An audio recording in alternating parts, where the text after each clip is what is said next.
It's another week in the For Your Reference household, and it is another night at the Pynk. Mm-hmm. The OT experience, if you're nasty.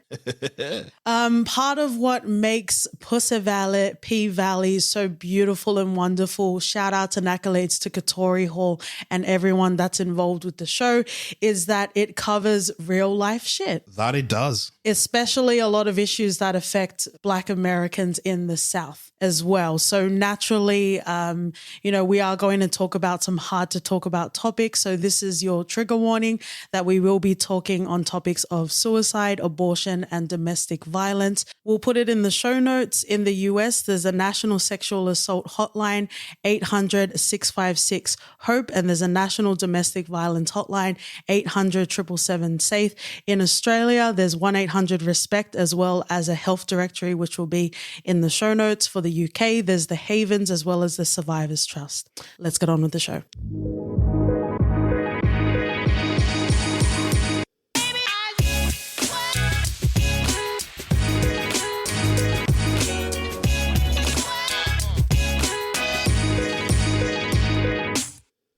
Friends and granny Wi-Fi lovers, welcome back to the For Your Reference podcast. You got your host, KT. And OT. Polish your tail light because we're preparing for the reopening of the Pynk. Break off your crooked letter, put on your clean floss as we apply 7 pounds of pleasure with P Valley Season 2 this week. Nice. Friends and lovers, please go and check out Season 1 of our P Valley episode. It probably will make a lot of sense unless you just think I'm nasty and I refer to my Pussy Valley in every other review episode. I wouldn't put it past you though. Spoiler. Woody, whoa. If you haven't watched Season 1, you are very nasty for being here. And we would strongly encourage that you finish off Season 2 as well. We're going to get into themes, and I think the way that this show so beautifully interweaves joy and tragedy together, sometimes in the same breath, we will be covering the heavy sort of themes with the triumphs of the characters as well. But before we get into that, OT, how have you been feeling? Like, have you been edging, waiting for Season 2 to come along? And I think also shout outs and kudos to Darnell from The Shy. And also Katori Hall makes an appearance and a cameo there. But I feel like there was no other way, especially in these trying times, than to have Darnell with his Bluetooth handset going into that car wash, that beautiful, beautiful, sensual, fluidy car wash. It was the only way to get the Mercedes experience. It's the only way we do it now. Rather than splushing all over your car. But how are you feeling? Because, in our internal Splooshies Awards, we did give all of the love and accolades to P Valley. So it is well beloved in our household and hopefully in your heart chambers, friends and lovers. So, it's wild to think that there's only been 2 seasons. It is. And we were just talking today, and in my mind, it felt like it's so lived in. Mm-hmm. It feels like a staple in our household, and it feels like we've watched it for such a long time, and it's still fresh. And Katie was like, oh, wait, this is just the 2nd season. Yeah. And it's that familiarity, and it's that feeling that it just sticks with you. We reference it out the wazoo, and it's out of our Pussy Valley. It's just one of those shows that really cannot put a foot wrong. I was scared. You know why I was scared? Why? But I thought you ain't never scared. I thought so too. DJ always scared. I thought so too. I thought I'll be wrapping up here, coming out not scared at all about all this truffling, second season cast. But wow, it's one of those things that I thought it really, like, how could it get any better than what Season 1 was? Exactly. Is what you're saying. Yeah, okay. And I was nervous, but those nerves were quickly fucking got off my body. Just the nerves? Everything else. Your nerves at the car wash, like Darnell? I'm trying to do a PG episode here.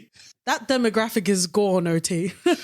True that. But just, I think this season is just took P-Valley to a whole new standard. Yeah. A whole new standard. Fucking hell. Absolutely. Before we sploosh ourselves all over season 2, let me go into Don Cheadle's IMDb internet and read as much of the cast as I can see on this page, because love, and splooshes everywhere on all the things, on all the people. Nico Annan, Shannon Thornton, J. Alphonse Nicholson, Brandy Evans, Alarica Johnson, Harriet D. Foy, where the blessings reside, OT. Loretta Devine, Parker Soys, Morocco Omari, Bertram Williams Jr., and Tyler Lepley. What more can you say? And also John Clarence Stewart. Rest in peace, Big Teak. Rest in peace. Oh, wow. I'm already satisfied because this show really gave it all. And I guess while we're here, friends and lovers, go and follow the P-Valley Writers Room, because every week Katori and the team talk about in detail a lot of the references, and Hoodoo was one of them, which we'll come to later on in this episode. But let's get into season 2. I want to talk generally about the cinematography, the choreography, and the music, OT. Oh, wow. We thought we saw choreography in season 1. Yeah. Twerking on the ceiling? That was nothing. They took it levels this season. Yeah. And it wasn't even the main attraction. Yeah. Like, people will be talking, you'll see in the background or some shit. Yeah. I'm like, wait, what? Yeah. What is that? What did I just see? Yeah. It was wild. Like, whole episodes could be surrounded on routines. Yeah. Yeah. And you know what? Some of you came at me when I said that Save the Last Dance had one of the best soundtracks. Who are you fighting? But I'll be fighting you because I don't know where you're going with this. But you know, when sometimes we underappreciate just how much a score can do. Mm-hmm. And boy, I think when Teak died, and then a song that I've not heard in years. Scarface, I've never seen a man cry. I think I've not been moved like that. Yeah. It was an outer fucking body experience. I just could not handle it. I could not contain myself. I had to go listen to the song. I had to watch that scene over again. It's one of those things that it was the perfect combination. It was the perfect just balance of emotions and the tone. Everything was just perfect in that scene. Yeah. And boy, oh boy, did it work. Layers, motherfucker. Do you speak it? Katori Hall does. There's so much to be said about, even the vehicle, if you'll pardon the pun, the hearse that they were traveling in the Dirty Dozen tour. Like, even with in Australia, we call it the murder wink sort of game, right? That really helped to bolster the emotion and, the crescendo and the passing of Big Teak, right? Mm. And even, it's the visuals, OT. The visuals. Your favorite shows could never, unless the Pussy Valley. Because to have that visual of Lil Murder sending off Big Teak going into the hearse, oh, man. I've never seen an OT cry until I've seen a Big Teak send off. Yeah. Far out. But allow yourself to feel those emotions. And that's exactly what we see, especially from a lot of the male characters in this show, to allow themselves to feel the emotion. 100%. I think the way it was delivered, it started off just, I know I'm jumping here a bit, but I was a bit skeptical when the Hoodoo stuff was brought in because I felt like it was separating me from what I'd loved with the show. Yeah. Okay. The grounding that I felt. We heard about Katuri's explanation of why it was there. And fair enough, I can understand that.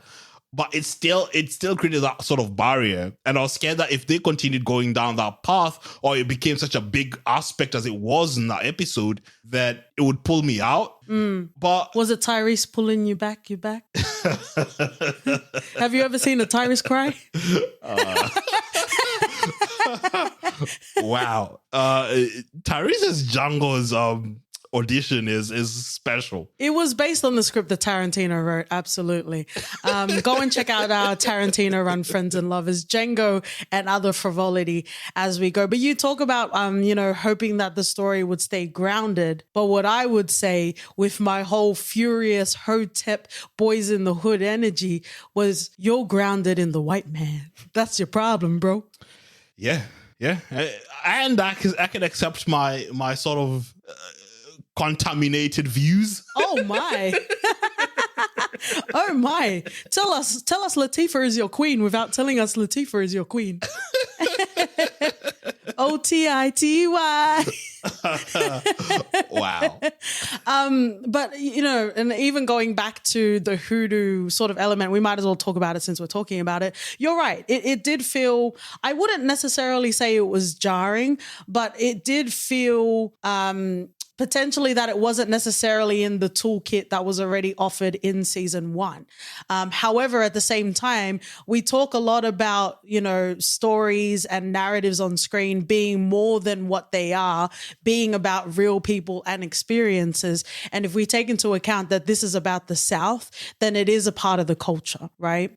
And that's what we also love about the show because, even in the films that we've covered, I've talked about Boys in the Hood already. We did Power August. There's a very specific sort of aesthetic and, a way of talking like Dams and Idris, like with the mannerisms of Snowfall, right? So you have a very succinct sort of aesthetic when you talk about LA. You have a very succinct sort of aesthetic when you talk about, New York, or even if we talk about Lena Waithe, The Shy, right? There's a very specific way of being because the Black experience isn't just one experience, right? But then also, Friends and Lovers, it did take me a bit of learning and a bit of patience and a bit of love to get where I am, because at first I was like, hang on a minute, like they brought Diamond back for this.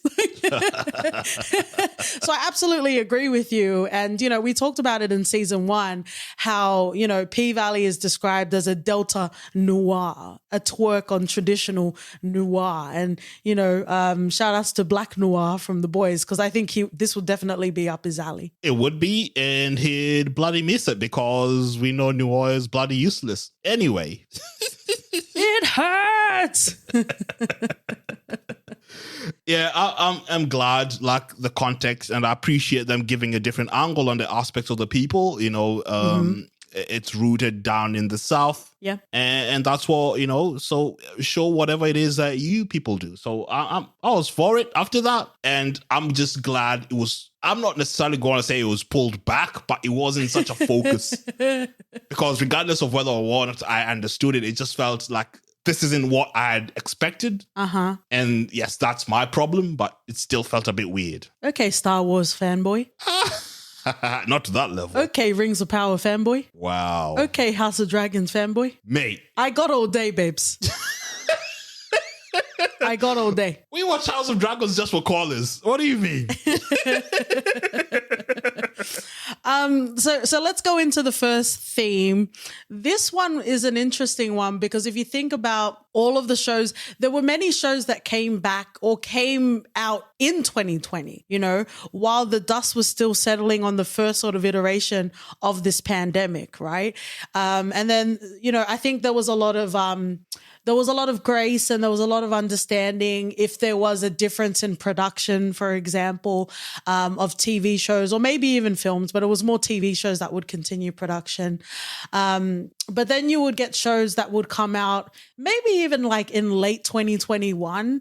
And sometimes we would feel our own sort of fatigue, right? Because we had in some cases like a whole year's worth of TV shows trying to make it work, because it would be weird, like especially in 2020, the sentiments were, it would be weird to cover something in a world that is grounded in reality and not have elements of a pandemic in it, right? So P-Valley came out at a time where, a lot of shows were deciding not to cover the pandemic topic anymore because we're talking about 2022, right? So even though, you know, for some people, they're talking about their yacht vacations. And for a lot of us, we're seeing family members continue to die. Maybe not of COVID, but, you know, of other circumstances. And there's still a lot of pain and there's still a lot of what the fuck is everyone else doing while I'm over here trying to grieve my kid? You know what I mean? So I personally really enjoyed the way that P-Valley covered COVID because, again, for me personally, I was like, okay, like 2 years in, we know it's still here. Our family members are still, you know, suffering from it. If we're talking about like, you know, Black and brown and minority communities, like we're still feeling the ongoing effects that maybe other people are frolicking in the sun, not thinking about. So I wasn't necessarily looking for the need to cover the pandemic, but wow, if there was ever a case study on everything, but if there was ever a case study on how to cover a pandemic and also explore it through the characters in the show, P-Valley is absolutely a beautiful, brilliant example of that. I couldn't have said it better. I did not have the sort of reservation of seeing how they covered COVID. I expected it just because we hadn't seen the characters after the period, you know. So it was only understandable that we'll see how they sort of handle it because it's rooted in reality. So I fully expected them to cover it, and how they did it and how they just showed the community, how they handle it, how everyone came together. It's that sort of depiction that it just blows your mind away because it shows you just how much the community actually does do for everyone. You know, a lot of people who felt alone and couldn't do shit. It's more, okay, you know, there are people who are going through the same thing as you. You know, you aren't alone. We've all lost a lot of people, but it's knowing that, hey, we're going through this together and the things that we can, you know, do to help each other out in this tough situations. And I think they did it perfectly. Absolutely. And, you know, even if we talk about Dr. Brittany Seagram Watkins, well, shout outs to her because in my trophy case of shitty Black men, we have Lawrence from Insecure and we also have Andre motherfucking Watkins. Wash your mouth with soap when it comes to Lawrence. Andre is not the same level. Andre is a fucking scrub. He is ridiculous. What the hell? What the hell? But if we go back to Brittany, you know, because you wonder, and we can talk about the Pynk and we can talk about Cliff and the family, but, you know, if we talk about frontline workers, if we talk about health professionals, you know, there was a lot that, you know, I guess there was a lot of momentum in 2020. There was the applauding and the beepings and, you know, all of that sort of camaraderie. But naturally, or maybe just for self-preservation, you know, I think a lot of us, including the government, including the media, forgot about doctors and nurses that were out there trying to make do, especially in places that, you know, the police aren't losing any budget. But if you talk about health services, you know, struggling and not having the proper equipment. And we see that very early in season 2 where Brittany just wants her fucking milk, man. She does. And when she comes home, at least she isolated herself in her own home, you know, to protect this ungrateful Andre. Yeah. And still got a lot of disrespect, you know. It's just everything that she did because she saw what was happening in the community. Yeah. She was scared. You'd expect for her to come home to an understanding environment. Yeah. Not Andre minus 3,000. Yeah. It's wild. It's wild. She was really done dirty, but I really like the way that we've had a little bit more of a focus on her. And, you know, she cares so much about health standards. She was telling Andre where his mask was. Yeah, when he was when she was giving head. Standards, bro. Standards. I think she was looking for the glory hole mask section. Yeah. I just want Brittany to have her time in the sun, and I'm absolutely here for it. But if we talk about COVID from the point of view of the Pynk, I don't want to get into the spicy muy caliente discussion now where we talk about, you know, a place being more than a place. It's a home. It's a venue. It's a gathering. It's a watering hole, if you'll pardon the pun. Because we'll definitely get into that. And I guess we'll see how much of an Uncle Ruckus OT is when we start talking. Wow. Wow. But in any case, whether it was through dialogue or through actual scenes, in regards to COVID, there was a lot of talk about Cliff, in particular, because, Mercedes really is the experience and she's the draw and she's the one that brings all of the money, but it was distributed amongst the girls. And then there's also a conflict because Whisper and Roulette come along as well. So, there's barely enough money in the pot and it's going to be spread even more thin, right? It is, Mercedes has done a lot. She's a draw. She's made people, she's distributed the money. But with the introduction of Whisper and Roulette, we get to see an end of an era. Hey, Granny Wi-Fi. It's true. Oh. It's true. It's with a lot of the times, I don't know about you, but when you're working in a professional sort of setting, you think you're the shit until, anyone you think, this is fucking amazing. And then you quit or do whatever, resign, and then get someone else who would come and do the fucking same job. Yeah.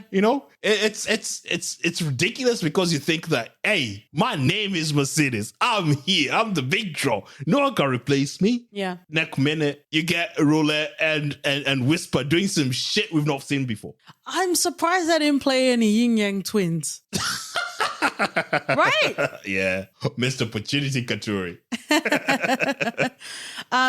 But anyway, obviously there's a lot to talk about, but in regards to the actual theme of COVID, to me, it's hands down the best way that it's been tackled in television. Let's move on to the next theme. We have the casino. So we see an evolution of this storyline from season 1. Small town industry, creating jobs. Obviously, Patrice Woodbine, where the blessings reside.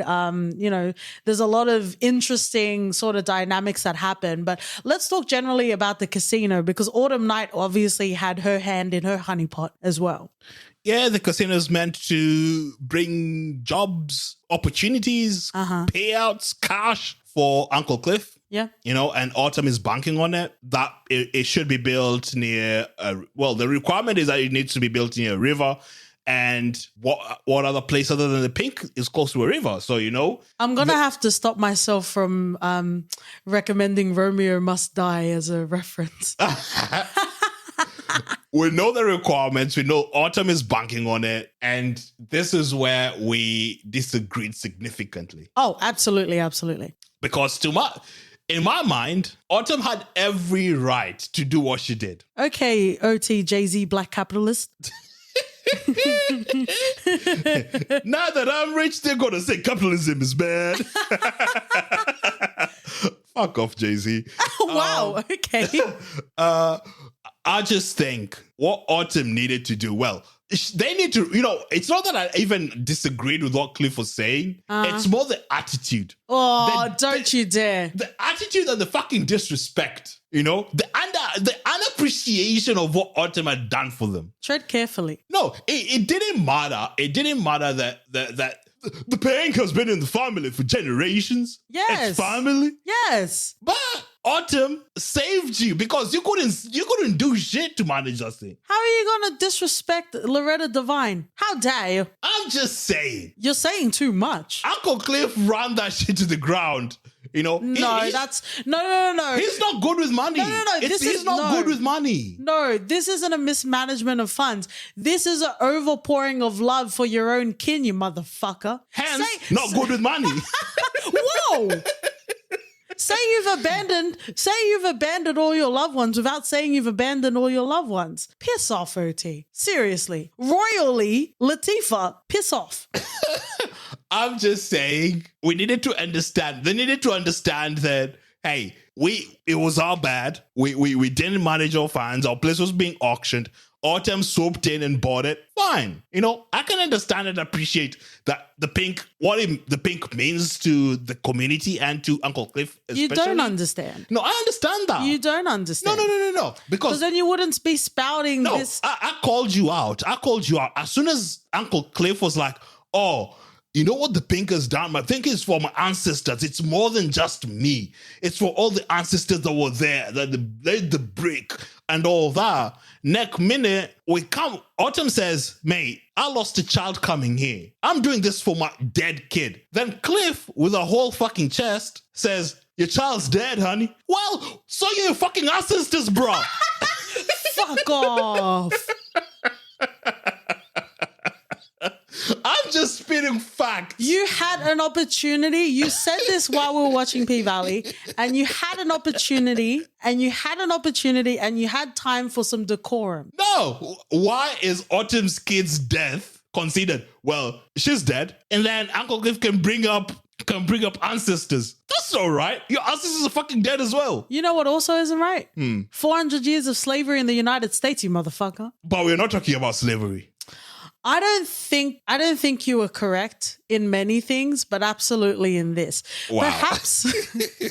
Perhaps between you and I, we don't necessarily have an institution. And I'm not even talking about a church. I'm not even talking about like a government building. I'm just saying it's a place where people congregate. Maybe you might have one, or you might have had one growing up, but maybe you don't have that now. And for you to not be able to lend that, I would say, is really the biggest tragedy in this particular instance, because it's so important to have a community, and it's so important to band together, especially during a fucking pandemic. So you can talk about, money mismanagement, but you really need to have a fucking heart, because we're talking about the events of an unprecedented pandemic, right? We're not even talking about the global financial crisis, right? That I guess in some camps and in some analysts would say that it was predicted, that it was going to happen, and your non-talk about Kevin Spacey House of Cards was going to fall, right? This came at a time that we weren't prepared,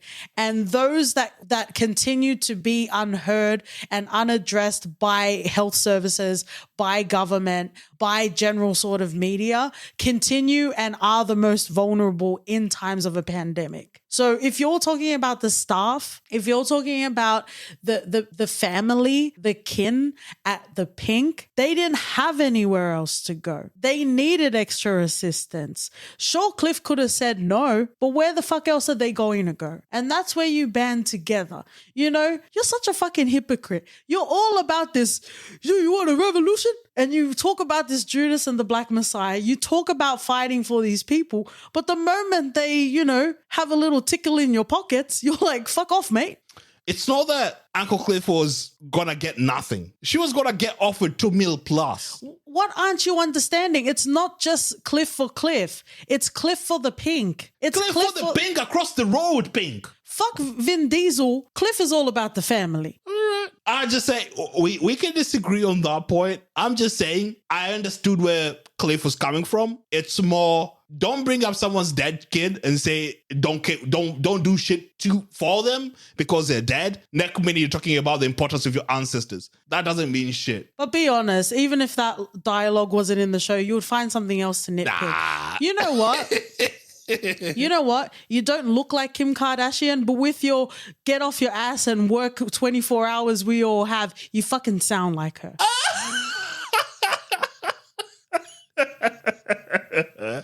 Wow. And now we find out that you're a billionaire apologist. What the fuck, OT? I am not a billionaire apologist. Where the fuck was the OT that was crying over Scarface lyrics? Because this isn't the same one. Unless we went from Scarface to Big Pimpin'. This is where we're going. I'm not entirely sure. OT might need me to sit on him to calm him down. So let's get into a topic that, isn't as much heated, but is definitely needs to be talked about. I want to talk about Keyshawn, and I want to talk about her storyline. Obviously, we're going to be touching on domestic violence. We did give a warning at the start of the show, but I'm also going to put a warning in here because unfortunately, a lot of it is integral to her storyline.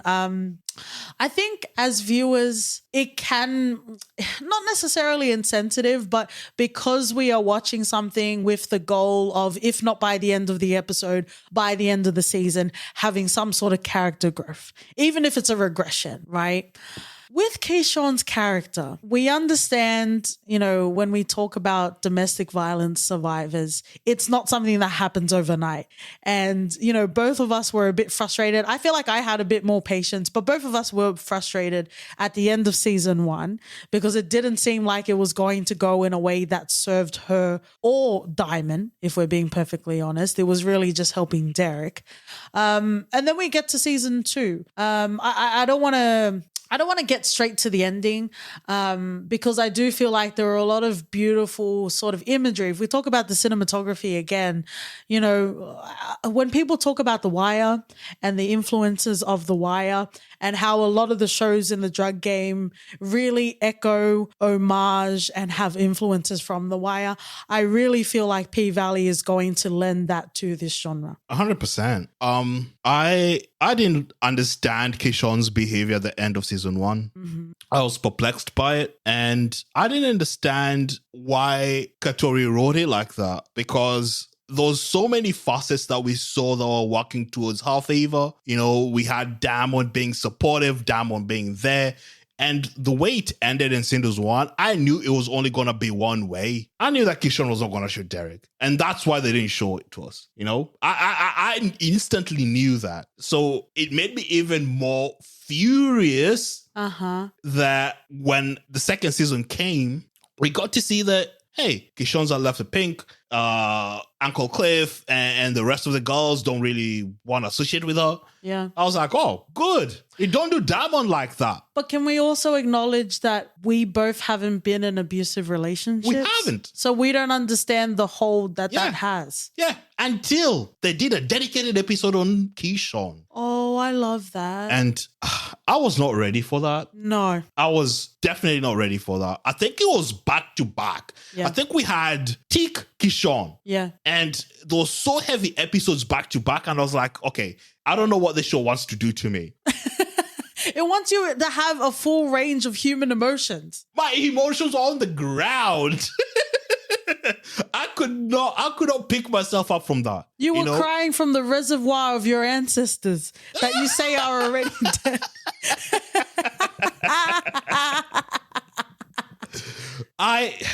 You know what, that episode, not only did it make everything make sense, it added different layers to Keyshawn and Derek's relationship. Mm-hmm. We can understand from, a sort of empathic side of view, domestic violence is bad, and we can try to understand why they stay. Mm-hmm. But seeing it laid out how it was, knowing that Derek was there, always there for Keyshawn when she was younger, he was like there was just so many ties and things that make Derek not be this fucking asshole in Keyshawn's mind. But can we also talk about the colorism in the room? Because it's not as if she wasn't attracted to black guys, right? But they were having a field day with the insults about her skin. Yeah, it's good that it was covered in the show because we rarely get to see it done in the same light. Yeah. We got shows like Blackish who sort of covered it, but then everyone there was fucking light-skinned, it's wow. I'm just saying shit. I'm just saying. It being covered this way and seeing the effects and seeing the attention Derek gave, because he fucking knew what he was doing. He scooped up while she was vulnerable. He knew what the fuck he was doing. Yeah, absolutely. And as soon as bacon fries and the milkshake. Mm-hmm. And wow, you just don't know until you see it all fucking laid out. Yeah. And it added so much layers to who Keyshawn was as a character, but also explained a lot of the things that my frustrations were her dependency with Keyshawn on him. Yeah. Yeah, in season 1. Every fucking moment in season 1 made bloody sense. It's like, why are you with this guy? Why are you with this guy? Yeah. And wow. I think there's nothing heavier in the season. Yeah. And I was just not ready. Like, after we finished, we just had to take a break. Yeah. We just had to stay in silence for a bit because what the fuck had we just watched? Yeah. Wow.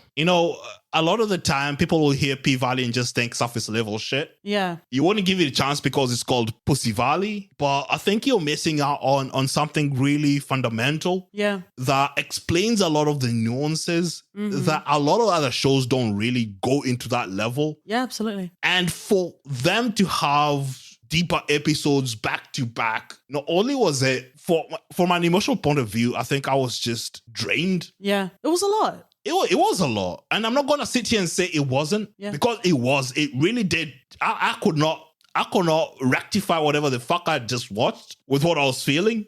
It was quality cinema, and it was something that you needed to sit and digest. You don't just click on the next one and put something else on. You do not. And I like zoning out for most of the time. And I was on the edge of my seat just watching this.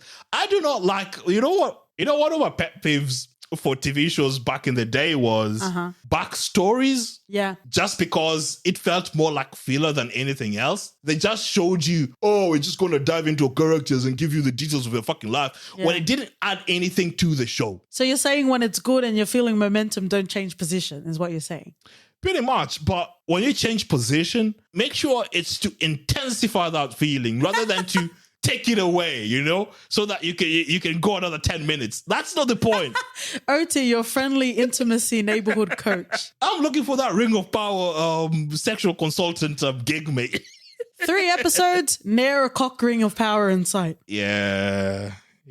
I don't know what they're consulting, though. She's missing a trick, definitely. But but after watching what P Valley did with domestic violence using Kishon, I don't think I've seen anything like that. And wow, everyone should just tune in and watch this show. I love how much you love P Valley, that even while we're covering it in spoilers, you're still recommending people watch it. It's because some people listen to shit they don't watch, and it's a crime when it comes to P Valley. Shout outs to Ben from Filmbusters, because he has watched the first season of Pussy Valley, because we continue to threaten him on this podcast. And I hope all of you, even if you enjoy it, if you're nasty, will go and check out P Valley, because I will continue to threaten you also in the DMs, friends and lovers. But I guess before we move on from this theme, it was so frustrating. I absolutely agree with you that it was frustrating, even though I will never understand, what Keyshawn or a lot of people in real life are going through. But when she saw the bruises on her baby, and we talked about it playfully. We playfully talked about it in Beast, how, it just didn't sit right with us that a white, albeit South African, but a white man knew more about the homelands than an American black man. Like, we joked about that, but visually it's very unsettling to visually see a white man, Derek, beating a beautiful black woman, Keyshawn. It just didn't feel right. And then to extend that imagination to him beating his own child that is also black, it just it made me so uncomfortable. And then it got contorted, it got manipulated to the point where Keyshawn is looking like a negligent mother. I really hope, and again, we don't understand the trajectory and the natural, sort of dynamics of an abusive relationship, but can Keyshawn have some fucking happiness in season 3? She needs a win. But also she took too long. Like, on a non-serious level, she took too fucking long. Why was she doing a farewell tour? She did not need to do a farewell tour. Autumn Night, for all the mistakes, was like, Keyshawn, you just park up, go. Don't talk to anyone, just leave. Yeah. But Keyshawn was like, I'm going to spend the day. I'm going to drop my kids to my parents who are shit, And I was like, no, just leave. That stepmother, man. That stepmother is fucking bogus. She can get in the bin. But wow. Can we also, we don't have time, but friends and lovers, one of these days we need to talk about how sometimes our older generations, whether it be whatever resembles a parental figure or, anyone else that's your loved one that's an older generation, can we also talk about and have a real fucking conversation about older generations being like, I suffered through my husband cheating, my husband having different kids, my husband beating me, so you should deal with it. Like, we need to have, friends and lovers, we're not going to have it today, but we need to have that fucking conversation. We do, because I think that's one of the things, we're trying to break free from the sort of mental health stereotypes of, we don't deal with that shit. We just pull it down. We just sold it in. We just drink a whole case of beer in the shed. Because nothing's wrong with us. we just feel depressed sometimes, but we don't know what that feeling is. We can't describe it. Yeah, like the struggle is the identity. The struggle can't be the identity for far too long. And I'm glad that we're breaking barriers. We're talking about this shit because it needs to be talked about. Mm-hmm. As a Black person, I welcome it. I embrace it. I dare fuck it. I'm in there for it. I think that says a lot that you decide in the final act to fuck it, but that's okay. You come at me with love? I'm still dealing with my own shit as well, so... Your need to fuck things is a whole different conversation. We do have some other more serious themes, but I think before we get to that, let's talk about Uncle Cliff and Autumn Night, because you kind of already talked about it. I don't know if we can both maturely talk about this, but I think we'll find out who's the trulish one. Well, we both know it's you. Well, okay. Okay. All right. So... Autumn Night has an idea that I'm for because get your money and go. Mm-hmm. You don't owe anyone anything, especially with Olaf. I think a lot of the time when people are talking about Autumn Night, they forget that she lost a kid coming here.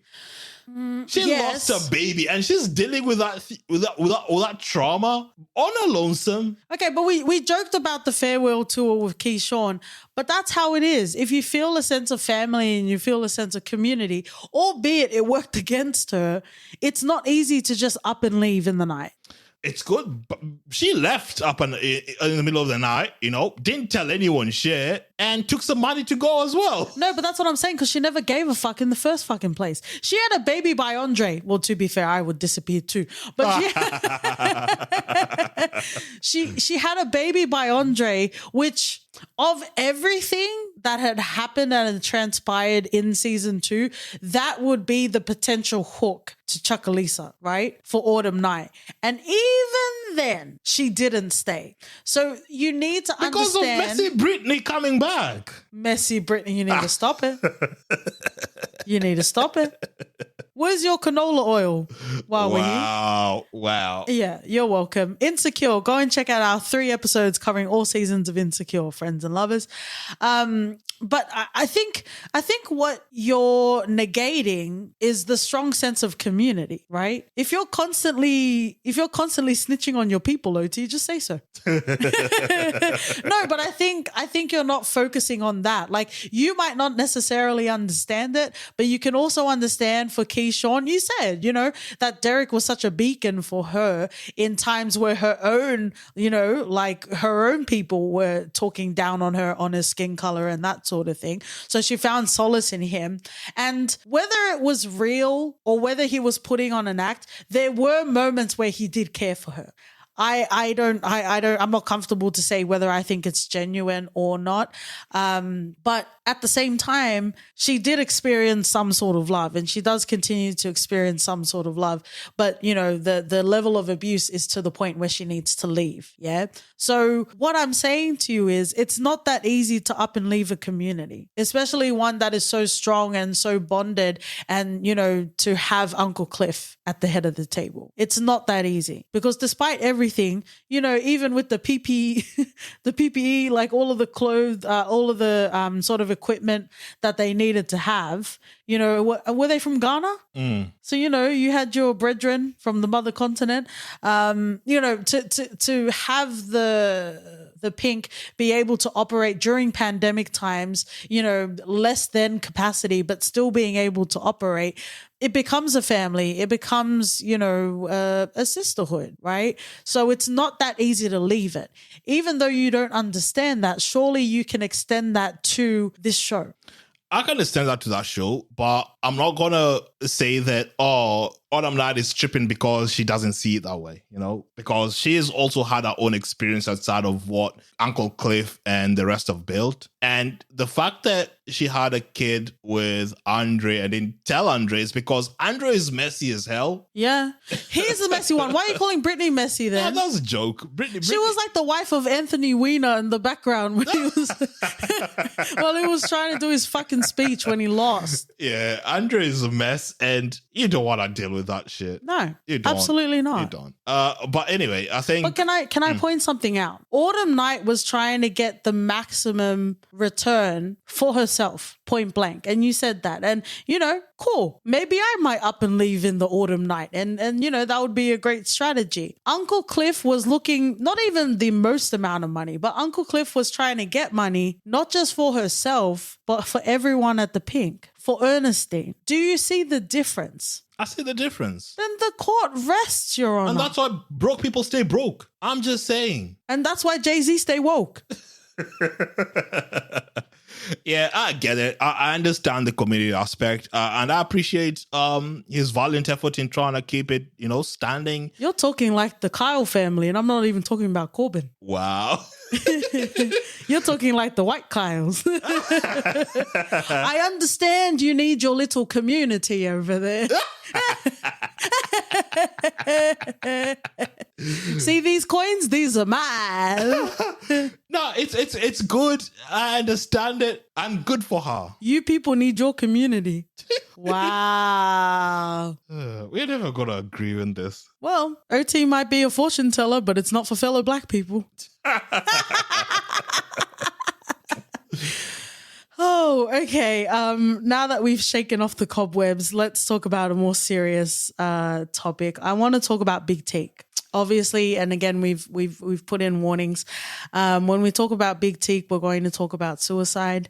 There were a lot of beautiful moments throughout season 2 between Teak and Lil Murda, but I also feel like this is also strength of the writing that Teak, pardon the pun, kind of felt like a ticking time bomb, and it's fucking understandable. There was there's a lot of injustices that happened to black people in America even before George Floyd, right? Yeah. And you can only imagine, Teak coming out of prison and continuing to hear all of these injustices against black people.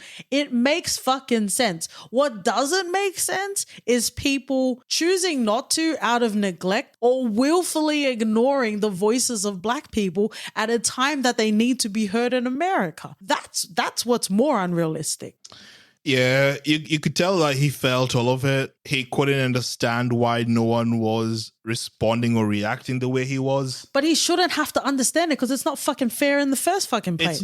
It's not. And he shouldn't have to understand it. But it's one of those things that also, it keeps on adding to the frustration. Yeah. Over and every time he'd hear something in the news, people are talking over as if it's fucking ordinary. No, it's not ordinary.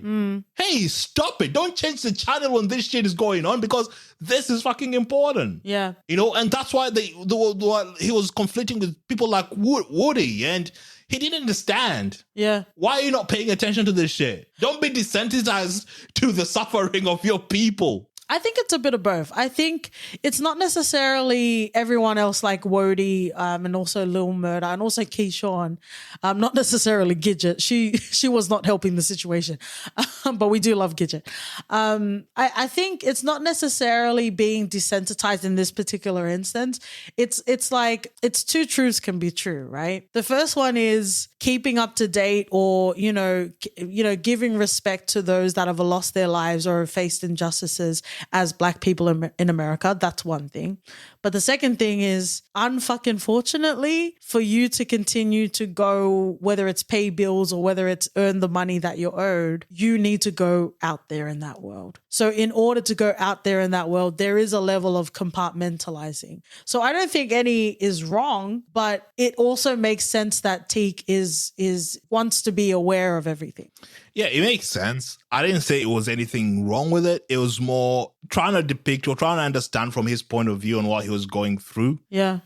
It made sense because everything is heightened for him. He's listening to all this shit that's happening and no one has an explanation. It shouldn't be an everyday thing. Yeah.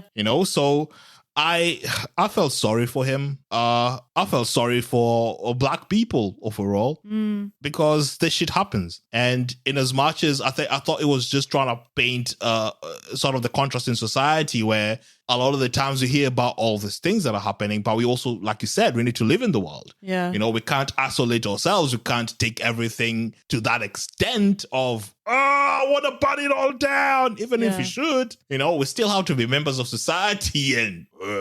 Especially if you're in like a Western country. Yeah. So it's understandable, and it was just sad. And I think I didn't see necessarily him committing suicide. I thought he was going to try and get in a fight that would eventually end to him dying. Yeah. But wow, he was struggling with so much things, you know, outside of the struggle of Black people generally.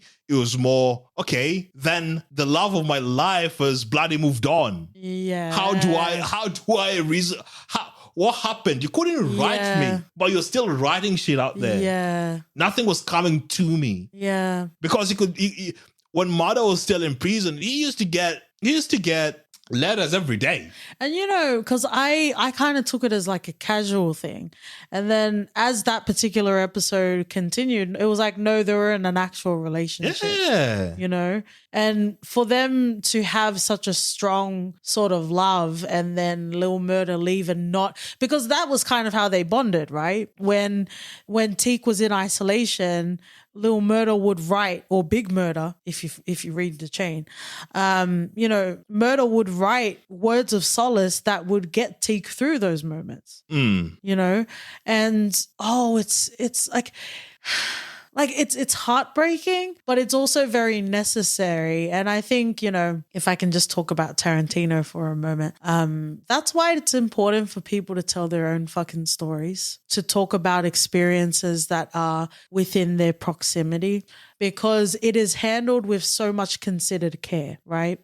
Because a lot of the rhetoric is we need to talk about it. It's important to talk about it. But I think the extra caveat to that is those that fucking know about it should be talking. 100%. Because then you just have like Tarantino writing shitty things through Black characters, or you also have Sam Levinson or Malcolm and Marie, not to a detrimental sort of life level, but you have, you know, these pens that are not written from Black experiences and, you know, cool, whatever.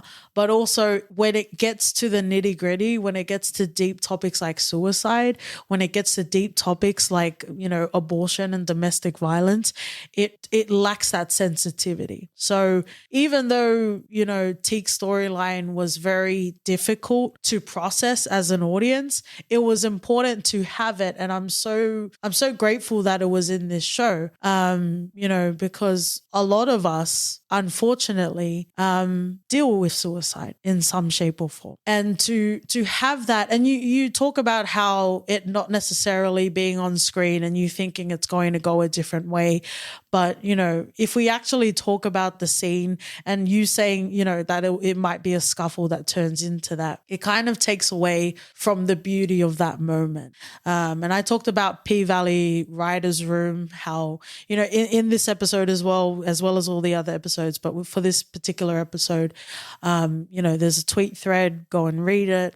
But it talks about that scene, and it talks about Lil Murda making not necessarily peace, but respecting the decision that Teak has to you know, just no longer be in this life. That he, as an act of love, he stays there with him in that last moment. And it's hard to talk about because that's not necessarily something that is easy to digest. And, you know, there are topics about like euthanasia as well. But at the end of the day, in every instance, we should have autonomy over our own bodies and also our own lives. And I love how that scene nurtured that. I could see that, but then I got all that, and then the after effects of Teak's death is Lil Murda will never be the same again. Yes, but to love someone deeply is to also understand that you're going to lose them. I'm not just saying through suicide, but I'm just saying generally.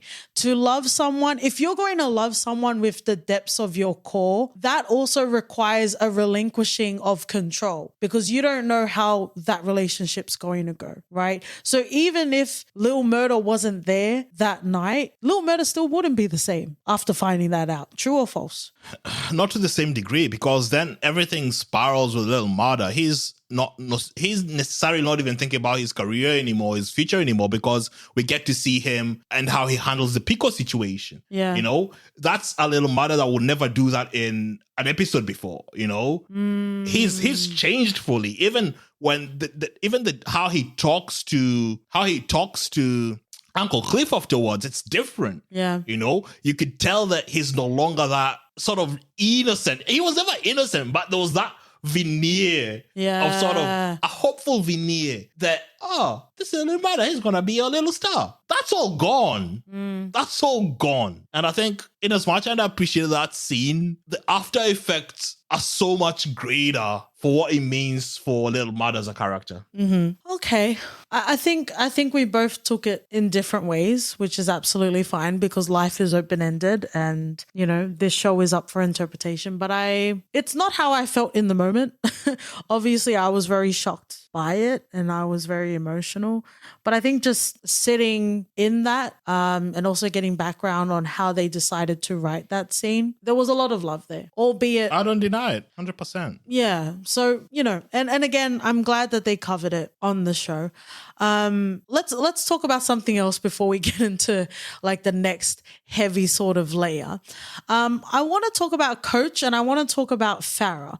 Obviously that has some sort of discussions about sex work with Mercedes, but what did you think about the whole arrangement with Coach, Mercedes and Farrah? Good for them. Live your best life. Whatever gets you off, mate. I'm not here to judge. I was surprised that Farrah was sort of open to that arrangement. But then we get to see her sort of shift once she sees what Mercedes actually does. Yeah. You know, she was sort of snooty looking down on Mercedes. Oh, you're just a stripper, blah, blah, blah. What would you do if someone's at home?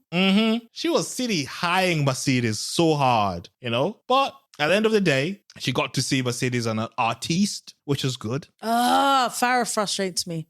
No, like, people are allowed to change and grow. That was a moment for her. Why do you need to treat people like less than human for you to grow? That's the fucking problem.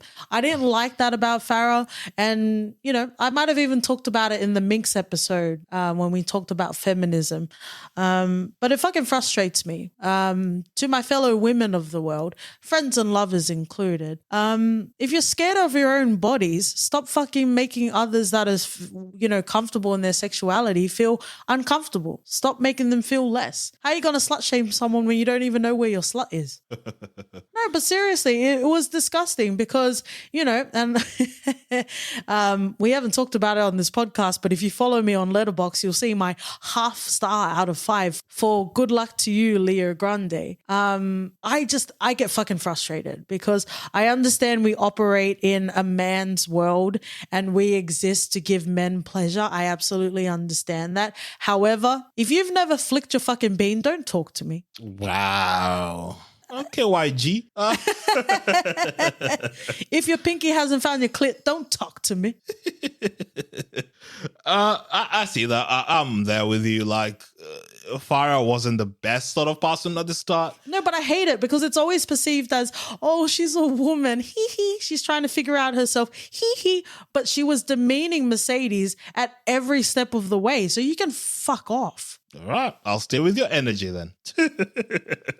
Well, it was really frustrating to me. But her arrangement with Coach, obviously you can see that Mercedes was at an odds with it. With the P-Valley Writers Room as well, they talk about sex work and how a lot of the time, because if you notice, it didn't end amicably.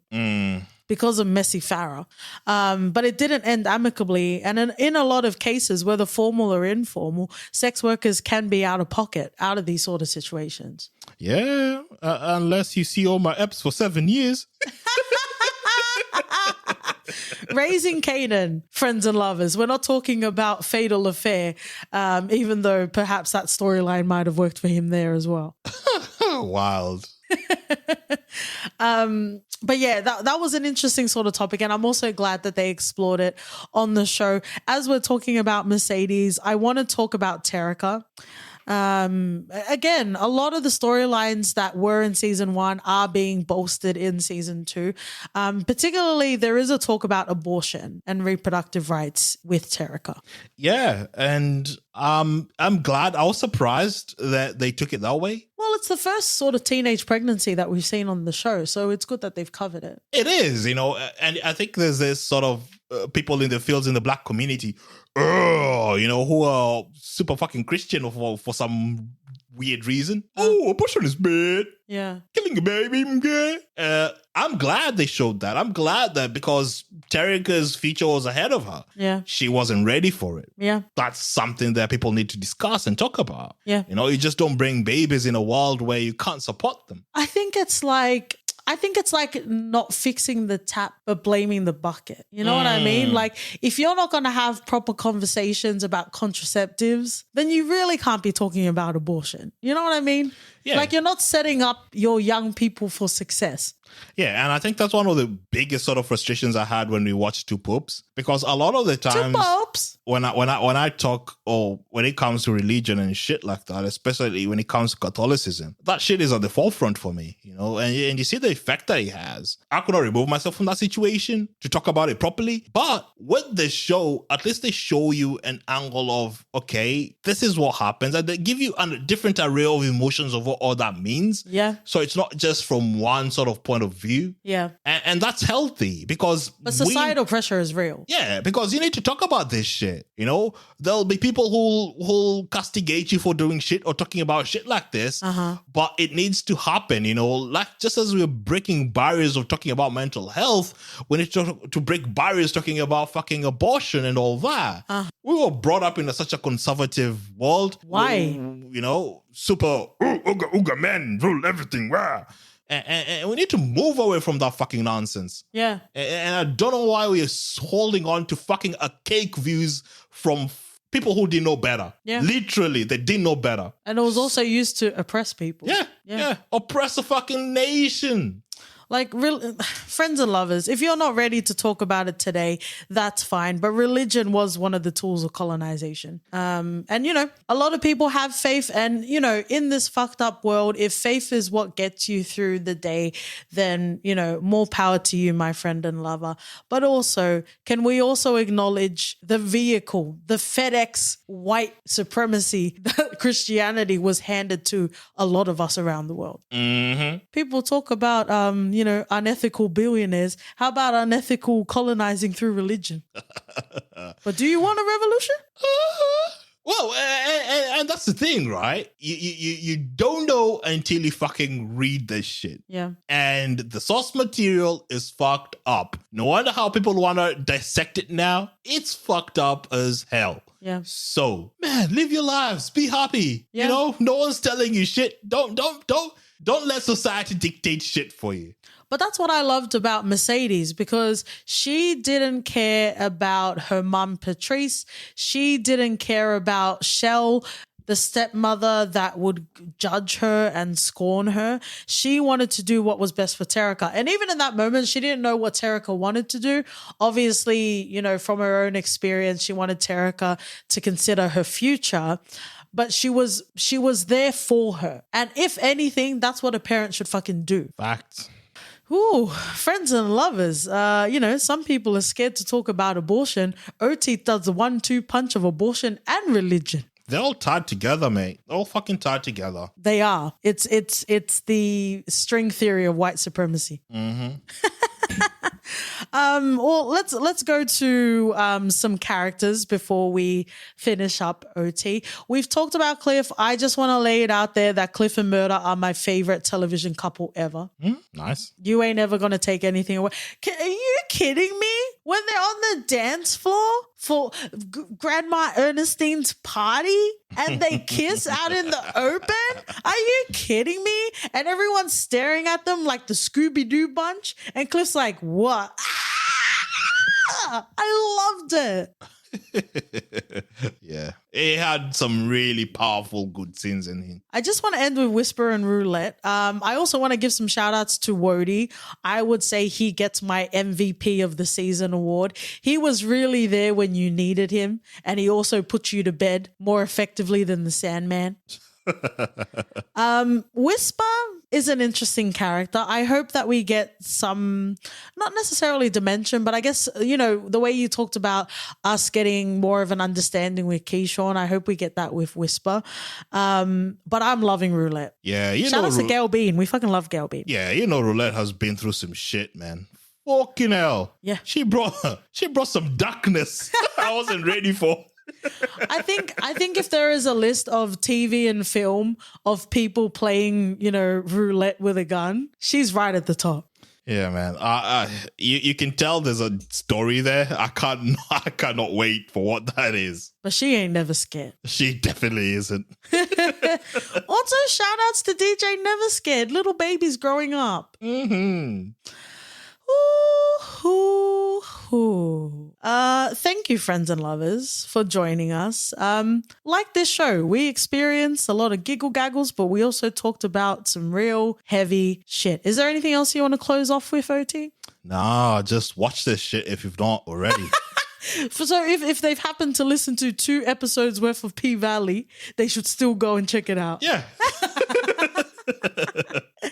We're going to finish off in a segment we call For Your Reference. OT. I'm going to reference a show that we're watching currently, and that's Raising Kanan. Ooh, very nice. I'm going to reference my new playlist of I get new music from my TV shows and also very sexy people looking through my sexy eyes. Rap shit. Ooh, nice. Look out for it in your podcast feeds, friends and lovers, because we'll be covering it very soon. Mm-hmm. If you'd like to see what OT is covering all day, every day on Twitter and Instagram, we're at For Your FPod. Write us an email at hello@fypodcast.com. We're also on OT is the Final White Kyle Son podcast. Get out of town. If you'd like to you stay in your Yellowstone town, eh? If you'd like to leave a rating and review, and we'll see you guys next week. See ya. Bye. Yeah.